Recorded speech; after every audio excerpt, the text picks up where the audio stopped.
ओम सादर नमस्ते। हर हर महादेव। जय आचार्य चाणक्य जी की। आचार्य चाणक्य जी ने अपने महान ग्रंथ में बहुत सी अच्छी अच्छी बातें लिखी है, जिससे मानव अपने जीवन में उतारकर अपने जीवन को सफल बना सकता है। इसी संदर्भ में मैं आपको बताता हूँ उन्होंने कितनी सुंदर बात लिखी है। उन्होंने कहा है, तादृशी जायते बुद्धिर्व्यवसायोऽपि तादृश सहायतास्तादृशा एव यादृशी भवितव्यता।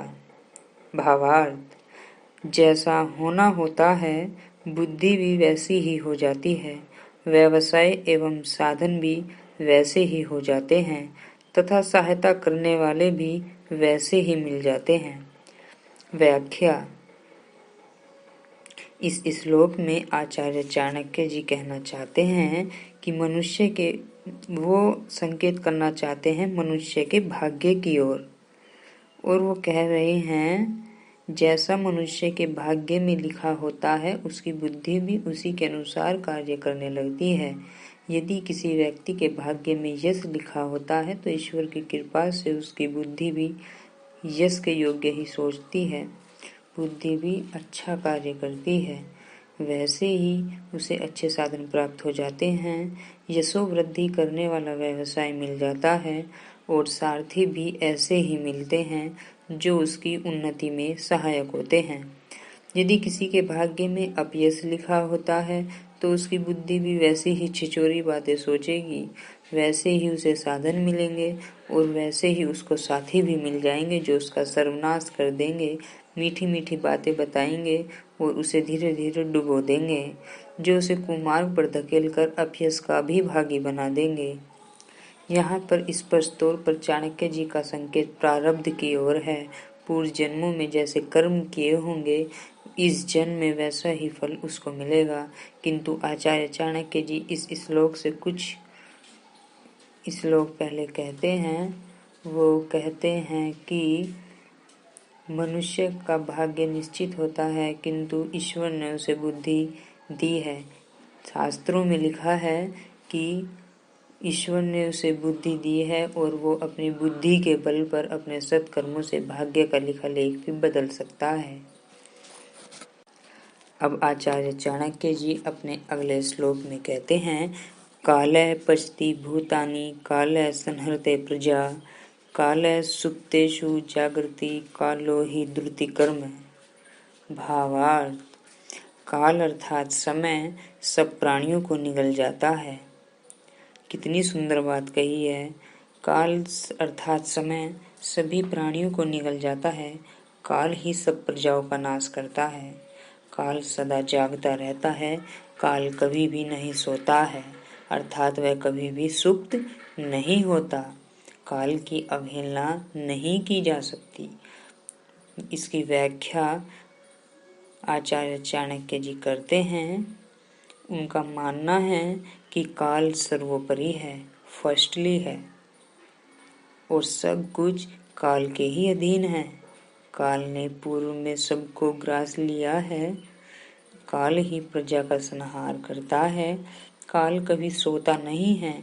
जब सब सो रहे होते हैं काल तब भी जाग रहा होता है और जब कोई उसे देख नहीं पाता उसे भी काल देखता रहता है। जब कोई देख नहीं सकता, जिसको कोई नहीं देखता, उसको काल सदैव ही देखता रहता है। यह पूरा संसार काल के ही अधीन है, उसकी अवहेलना नहीं की जा सकती। संक्षेप में कहा जाए तो काल ही बलवान है, उससे अधिक बलवान कोई नहीं। काल न केवल जीवधारियों को बल्कि जड़ समझी जाने वाली वस्तुओं को भी खा जाता है।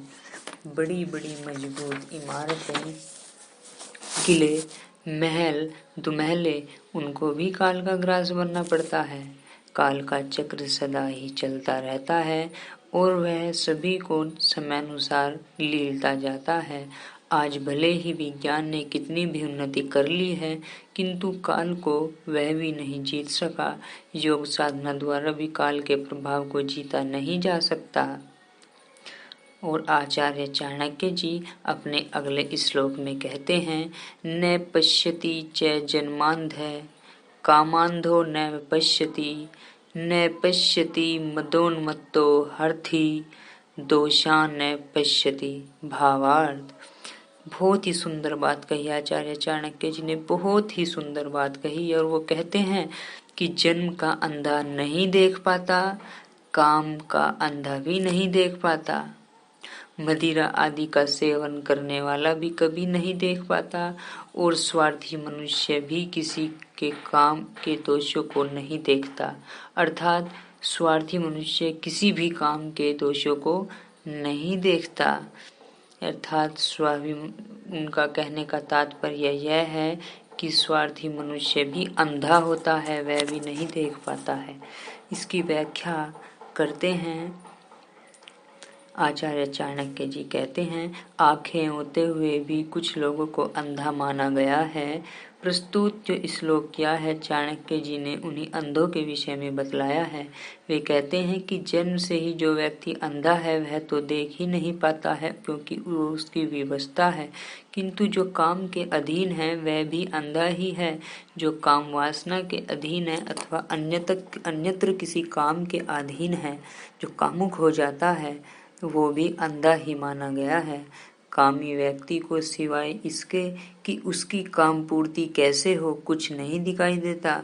कहीं भी किसी सुंदर स्त्री को देखकर वह सबको अनदेखा करके भद्दी हरकतें करने लगता है, और इसी प्रकार कहीं भी सुंदर पुरुष को देखकर स्त्री भी भद्दी हरकतें करने लगती है। इसलिए कामी पुरुष अथवा स्त्री को अंधा माना गया है। इसलिए ही आचार्य चाणक्य जी ने कहा है कि काम में अंधा हुआ व्यक्ति भी कुछ नहीं देख पाता है। इसी प्रकार नशा करने वाला व्यक्ति भी अंधा है। नशे के कारण वह अच्छे बुरे की समझ खो बैठता है और गलत हरकतें करता है। इसका दूसरा अर्थ भी हो सकता है कि व्यक्ति नशे की पूर्ति के लिए अंधा हो जाता है, वह विवेक खो देता है और ऐसे कार्य कर बैठता है जो उसकी निंदा के योग्य होते हैं, अर्थात निंदनीय होते हैं। स्वार्थी अर्थात स्वार्थी मनुष्य को भी अंधा कहा गया है। स्वार्थ पूर्ति के लिए ऐसा व्यक्ति किसी भी हद तक गिर सकता है। येन केन प्रकारेण अपना उल्लू सीधा करने की धुन में वह किसी की परवाह नहीं करता और सबको अनदेखा करके केवल स्वार्थ सिद्धि के प्रयास में लगा रहता है।